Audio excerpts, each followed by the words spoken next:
दोस्तों, आज एक नया वीडियो लेके मैं आपके सामने आया हूँ। ये video matric pass, inter pass और ग्रेजुएशन पास पे है। जो मैट्रिक पास कर गए हैं वो भी स्टूडेंट इसको भर सकते हैं, और जो इंटर पास हैं, ग्रेजुएशन पास हैं, वो भी भर सकते हैं। तो आइए जानते हैं कि आपको क्या क्या जरूरी पड़ेगा।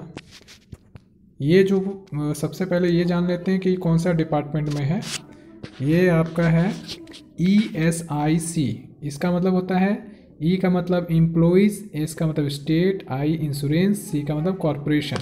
यह एक तरह का हॉस्पिटल ही है जिसमें राज्य के या फिर इस सेंट्रल गवर्नमेंट के जो कर्मचारी होते हैं वो इसमें अपना इलाज कराते हैं।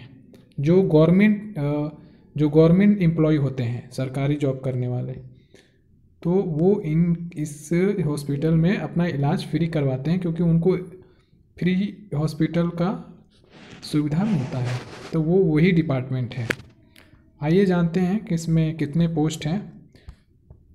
आपको डिटेल दिख रहा होगा। इसमें यहाँ पे UR लिखा हुआ है, SC ST OBC EWS। तो UDC एक पोस्ट होता है, अपर डिवीज़न क्लर्क। इसमें जो अनरिजर्व जो है UR है उसका 42 है, SC का 2 है, ST का 2 है, OBC 14 है, EWS 6 है। टोटल UDC का 66 है। स्टेनो का एक एक सब में है, EWS में नहीं है, टोटल 4 है। और MTS का अनरिजर्व का 25, SC का 7 और ST का एक भी नहीं है, OBC का 22 है, EWS का 6 है, टोटल 66 है। तो आप अगर इससे टोटल अगर देखें सीट, तो 130 हो जाएगा, 130 हो जाएगा। और फिर जो PWD कैंडिडेट होते हैं उनका भी इधर दिया हुआ है। एक सर्विसमैन का नाम है UDC में, और स्टेनो में एक भी नहीं है, और MTS में एक बैकलॉग लगा हुआ है। बैकलॉग समझते हैं? बैकलॉग का मतलब होता है कि इसका जो पिछला जो वैकेंसी आया था तो उसमें एक सीट खाली रह गया है। तो यानी एक सीट खाली किस में रह गया? MTS में, PWD कैटेगरी में। तो उसको बोलते हैं बैकलॉग लगना। यहाँ पर भी आप देख रहे हैं UDC में 2 बैकलॉग लगा हुआ है, यानी कि इसमें भी 2 सीटें खाली थी जो कि उस वैकेंसी से इस वैकेंसी तक खाली रह गई। तो टोटल इसमें EWS का 9 और इधर 5, 9 5 14, वो एक सर्विसमैन के लिए है। अब आते हैं, हम लोग समझते हैं। ये फंक्शनल रिक्वायरमेंट है, ठीक है। इस पर हमें ज़्यादा फोकस नहीं करना है। आप नीचे आइए और मेन चीज़ों को जानिए कि आपको क्या ज़रूरत पड़ेगा। स्केल ऑफ पे है, कितना आपका पे मिलेगा। तो देखिए यहाँ पे लिखा हुआ है UDC स्टेनो का 25,500 से लेके 81,000, और 7th पे सेंट्रल पे कमीशन लागू होगा इस पर, मतलब कि जो 7th पे मिल रहा है अभी। और MTS का 18,000 से लेकर 56,900, मतलब कि 57,000 मान के चलिए। उसके बाद क्या आपको ज़रूरत पड़ेगा ये आप देखिए। UDC के लिए डिग्री होना चाहिए, मतलब कि ग्रेजुएशन होना चाहिए, और वर्किंग नॉलेज ऑफ कंप्यूटर, मतलब कंप्यूटर के थोड़ी बड़ी आपको नॉलेज होनी चाहिए। कोई सर्टिफिकेट इसमें नहीं मांग रहा है, बल्कि आपको एक तरह से नॉलेज होना चाहिए, ठीक है। उसके बाद स्टेनो, तो देखिए स्टेनो का 12th क्लास पास या फिर इसकी बराबरी का इक्विवेलेंट होना चाहिए। और स्किल टेस्ट होगा आपका, जिसमें आपको 10 मिनट में 80 वर्ड पर मिनट टाइपिंग करना है, ठीक है। ट्रांसक्रिप्शन में आपको 50 मिनट, और अगर हिंदी है तो 65 मिनट मिलेंगे आपको, ठीक है। इसमें आइए, ओनली ऑन कंप्यूटर पे होगा।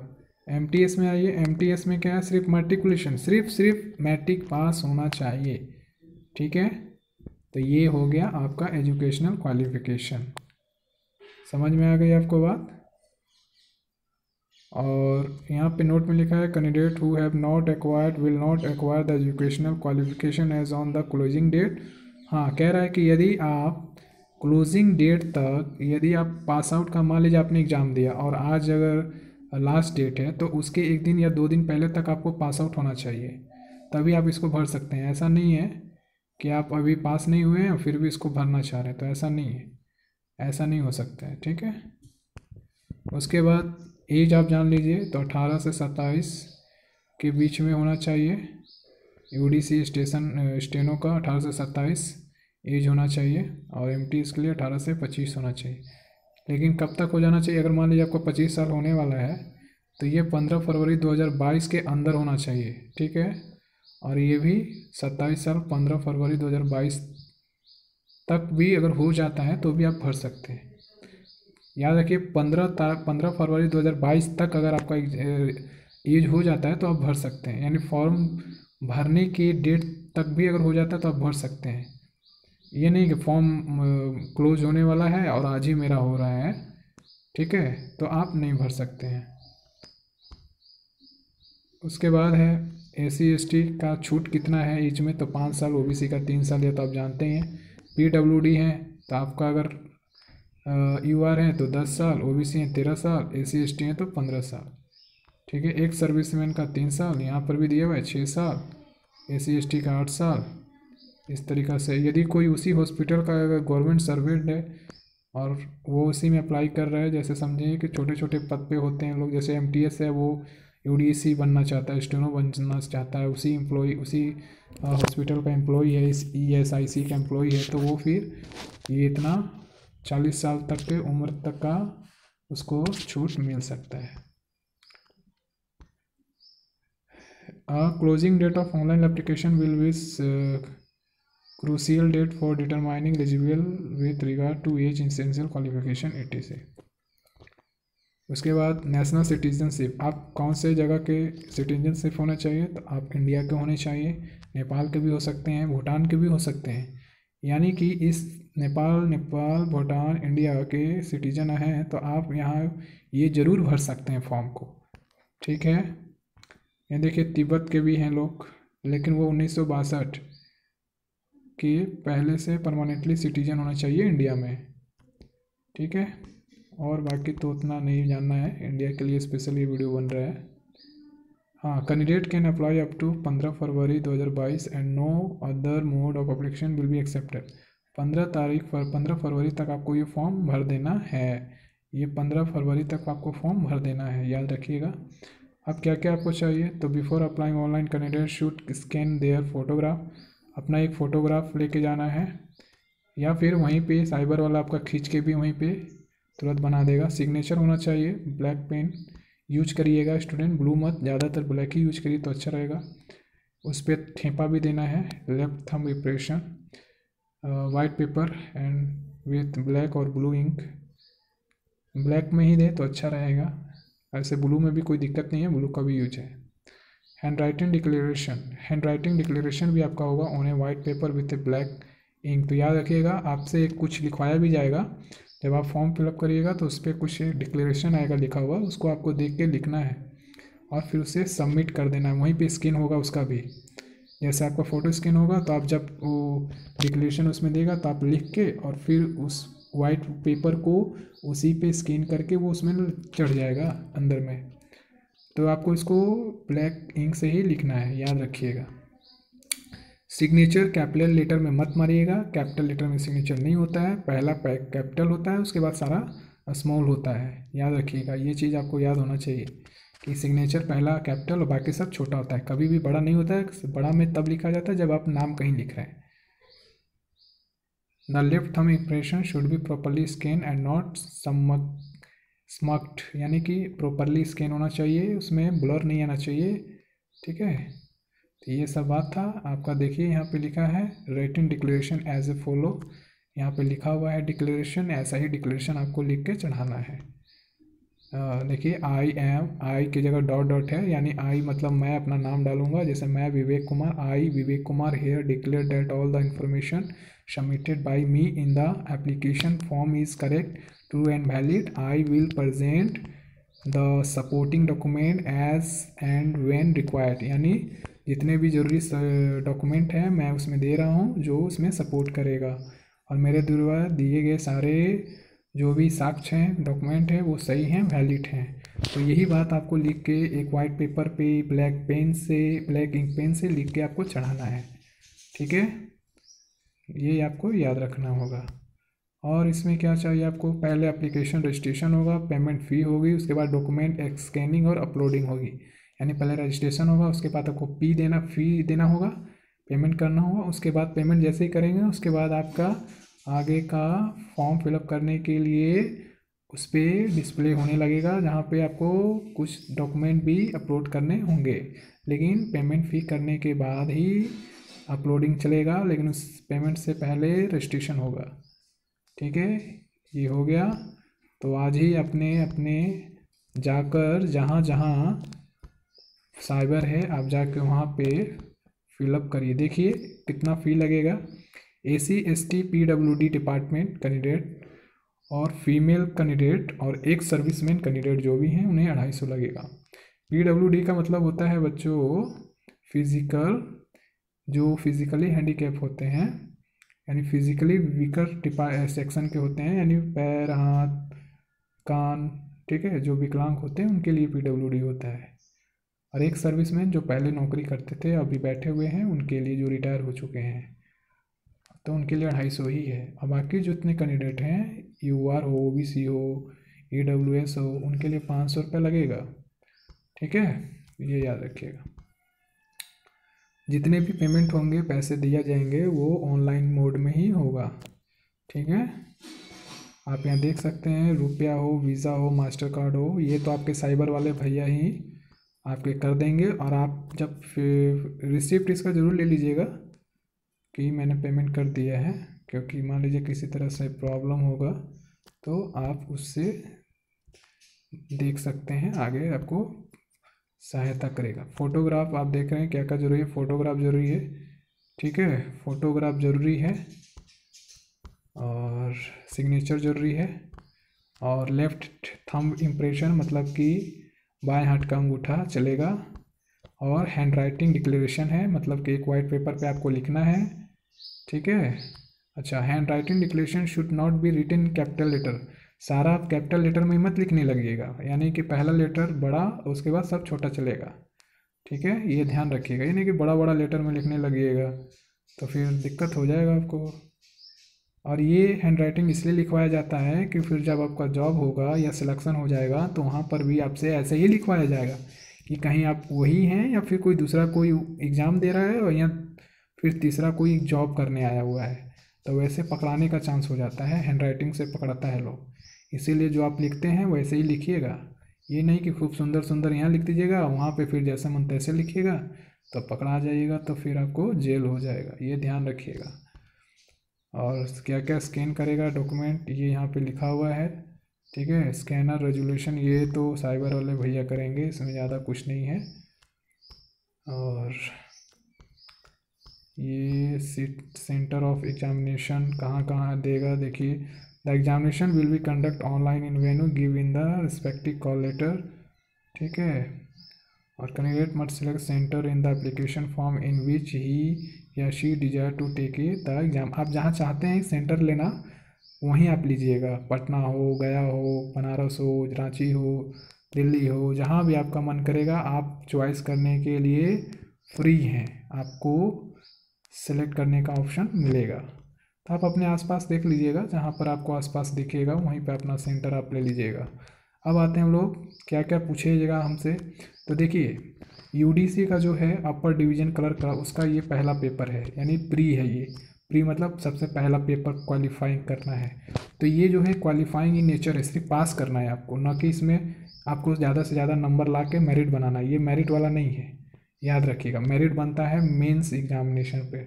तो ये आप देख रहे हैं नंबर ऑफ क्वेश्चन कितने हैं, 100, और मार्क्स कितने हैं, तो 25 क्वेश्चन है, तो उस पर एक क्वेश्चन पे आपको 2 नंबर मिलेगा, यानी 25 क्वेश्चन है तो 50 नंबर का है। तो 4 सेक्शन है, जनरल इंटेलिजेंसी यानी रीजनिंग, ठीक है, जनरल अवेयरनेस है यानी GK UK है, करेंट अफेयर है, क्वांटिटी एप्टीट्यूड है मतलब कि मैथ होता है, और इंग्लिश कंप्रेशन है, यानी इंग्लिश का पेपर होगा इसमें, याद रखिएगा। थोड़ा बहुत नाउन प्रोनाउन, थोड़ा बहुत क्या, थोड़ा अच्छा से ही पढ़ना होगा। जितने भी ग्रामर्स रूल हैं, फ्रेजल वर्ब, और जितने भी प्रोवर्ब्स होते हैं, एरर डिटेक्शन होता है, जम्बलिंग होता है, ये सब पूछा जाता है इसमें। तो ये देख लीजिए आप अच्छे से। 25 क्वेश्चन 50 मार्क्स का, 4 सेक्शन दिया हुआ है, 200 मार्क्स का होगा, 1 घंटा समय मिलेगा, हिंदी इंग्लिश दोनों भाषाओं में लिखा रहेगा ये। अच्छा, सिलेक्शन कैसे होगा? एक सीट पे 10 लोगों को बुलाया जाएगा, यानी जितना सीट है उसका 10 गुना रिजल्ट आपको यहाँ पे दिया जाएगा, याद रखिएगा ये। तो जब आप प्री पास कर लीजिएगा, ये यूडीसी का बात हो रहा है, याद रखिएगा, यूडीसी पोस्ट के लिए बात हो रहा है, ना कि एमटीएस स्टेनो। अभी इसका नहीं हुआ है, अभी यूडीसी पोस्ट का बात हो रहा है, क्या क्या पूछा जाएगा। तो प्री जब आप पास हो जाइएगा तो 10 गुना रिजल्ट देगा, जितना सीट है, मान लीजिए 10 सीट है तो 100 रिजल्ट देगा उसका 10 गुना करके। तो जितना भी अभी हम लोगों ने सीट देखा था उसका 10 गुना देगा। उसके बाद आप मेंस में देखिए, मेंस में भी वही सेम टू सेम है, लेकिन इसमें क्वेश्चन जो हैं इस बार ज़्यादा हो गए हैं। उस वहाँ 25-25 क्वेश्चन था, या उसका 2 गुना हो गया, यानी 100 का 200, 25 का 50 हो गया। और यहाँ इस बार समय डबल हो गया, यानी सब समय डबल हो गया है, क्वेश्चन डबल हो गए हैं, मार्क्स तो 200 का 200 ही रहेगा, यानी इस बार एक एक क्वेश्चन एक एक नंबर का है। ये भी दोनों भाषाओं में है, याद रखिएगा। उसके बाद कंप्यूटर स्किल टेस्ट होगा आपका, ठीक है। Preparation of 2 PowerPoint slides, typing mate on MS word पे आपको टाइपिंग करवाया जाएगा, MS एक्सेल में टाइपिंग करवाया जाएगा। 50 मार्क्स का होगा, 30 मिनट्स आपको मिलेंगे, ये बात याद रखना है आपको। क्वालिफाइंग मार्क्स तो आप देख ही रहे हैं। देखिए ये जो लिखा रहता है 45%, 40%, ठीक है, UR का 45%, OBC का 40%, इससे कोई मायने नहीं रखता है। मेरे को लगता है इससे कोई मायने नहीं रखता है, क्योंकि बच्चों का तो रिजल्ट बहुत ही ज़्यादा होता है, 100 में से 90 होने लगता है। तो इस बात को आपको ध्यान रखना है, ठीक है। तो आगे हम लोग चलते हैं। इसके बाद आ गया स्टेनोग्राफर का। स्टेनोग्राफर में आप देख रहे हैं सिर्फ 3 ही सेक्शन है इसमें। एक रीजनिंग का है, एक जनरल अवेयरनेस का जिसमें GK GS और करंट अफेयर होता है, और इंग्लिश लैंग्वेज है और कंप्रेंशन है। ये 100 नंबर का है इंग्लिश लैंग्वेज वाला, और रीजनिंग का 50, जनरल का 50। ये एक एक क्वेश्चन एक एक नंबर के हैं। और आप देख रहे हैं इंग्लिश में आपको 70 मिनट, इसमें 35 मिनट, इसमें 25 मिनट आपको मिलेंगे। ये भी हिंदी इंग्लिश दोनों में होगा। इसमें भी 10 गुना रिजल्ट दिया जाएगा। उसके बाद फेज़ 2 इसमें भी एग्ज़ाम होगा, यानी प्री के बाद इसमें भी मेंस चलेगा, ठीक है। तो ये जो है पहला फेज, ये मेंस एग्ज़ाम होगा आपका। जो पहला पेपर होगा स्टेनोग्राफर का, इसमें आपका मेरिट बनेगा इस पर। लेकिन जो दूसरा होगा वो सिर्फ क्वालिफाइंग नेचर होगा, मतलब कि दूसरा में आपको पास होना है तो ही आपका पहला चेक किया जाएगा, ठीक है। और पहला पे ही आपका रिजल्ट बनेगा, याद रखिएगा स्टूडेंट। तो ये इंग्लिश में आपका 50 मिनट दिया जाएगा, हिंदी टाइपिंग करिएगा तो 65 मिनट, और PWD के लिए तो आपका ज़्यादा से ज़्यादा ही दिया जाएगा, ठीक है। ये चीज़ आपको बहुत अच्छे से ध्यान देना है, एक एक बात को अच्छे से ध्यान देना है आपको। उसके बाद अब आते हैं MTS पे। MTS में आपको पहला क्वालिफाइंग नेचर है, पहले आपको पास करना है। पास करने के लिए आप देख रहे हैं 25, 25, 25, इसमें भी 25, 25, यानी एक क्वेश्चन 2 नंबर का है, 1 घंटा दिया जाएगा। जैसा कि आपने पहला UDC में देखा, सेम टू सेम इसमें भी वैसा ही चैप्टर है, वैसा ही टॉपिक वाइज लेसन दिया है जो जो आपको पढ़ना है। इसमें भी 10 गुना रिजल्ट देगा। उसके बाद इसमें भी मेंस का एग्ज़ाम होगा। ये भी आपका UDC का जैसा पेपर है वैसा इसका भी पेपर है, बशर्ते उसमें टाइपिंग है, इसमें टाइपिंग नहीं है। तो सेम टू सेम वैसा ही है। जनरल इंटेलिजेंसी 50, इसमें भी एक क्वेश्चन 1 नंबर का है, 200 मार्क्स है, 200 क्वेश्चन है, 2 घंटे का मिलेगा, हिंदी इंग्लिश दोनों है। और इसका इसी पे मेरिट बनाएगा, यानी दोनों अगर पास कर जाते हैं तो आपका मेरिट इसी पे बनेगा, ठीक है। यहाँ लिखा भी है the mark obtain in phase 2 main examination will be considered for final selection, यानी आप अगर इसमें पास हो जाते हैं तो आप फिर फाइनल सिलेक्शन के लिए हैं। For each wrong answer there will be negative marks of 1/4, यानी इसमें नेगेटिव मार्क भी है, उसमें भी था, सब में है, तो 0.25 आपका नेगेटिव मार्क है। समझ में आ रहा है बात? इस बात को आप ध्यान से रखिएगा। यहाँ पे देखिए जो प्री था, इसमें बोला preliminary examination is qualifying nature and marks will not be recount for final merit. ये फाइनल मेरिट के लिए नहीं, सिर्फ पास होने के लिए, याद रखिएगा, सिर्फ पास होने के लिए, ठीक है। तो ये दोनों जो हमने नेगेटिव और पॉजिटिव के बारे में जो भी ये पढ़ा, ये दोनों यानी ऊपर के भी पोस्ट के लिए लागू होता है, ठीक है। अब इसमें कुछ नहीं बचा है, बस आपको जाना है साइबर वाले भैया के पास और जाके बोलना है कि ESIC, यानी ESIC का जो फॉर्म आया है, ठीक है, वो हमें भरना है। जो कि 15 जनवरी से स्टार्ट हो चुका था और ये 15 फरवरी तक लास्ट हो जाएगा शाम के 5 बजे तक। ठीक है दोस्तों, तो ये आपको अगर अच्छा लगा तो आप इसे लाइक, सब्सक्राइब्स और अपने कम से कम 2-3 दोस्तों से शेयर करें, उन्हें बोले कि थोड़ा बहुत देखो, सब्सक्राइब भी कर दो। मैं आपके लिए अच्छा इसी तरीक़ा से कोशिश करूँगा कि बने वीडियो। ठीक है, आप बस थोड़ा सा कर दिया करिए मेहनत। और मैं चाहूँगा मैट्रिक ITI के जितने भी स्टूडेंट हैं उनके लिए कोशिश करूँ कि इस तरह का बहुत सारा वैकेंसी आता है, कुछ लोग को मालूम नहीं रहता है, लेकिन मैं बनाने का कोशिश करूँगा। तो धन्यवाद, शेयर, लाइक और सब्सक्राइब ज़रूर करें। आपका मैं आभारी रहूँगा। धन्यवाद, थैंक यू।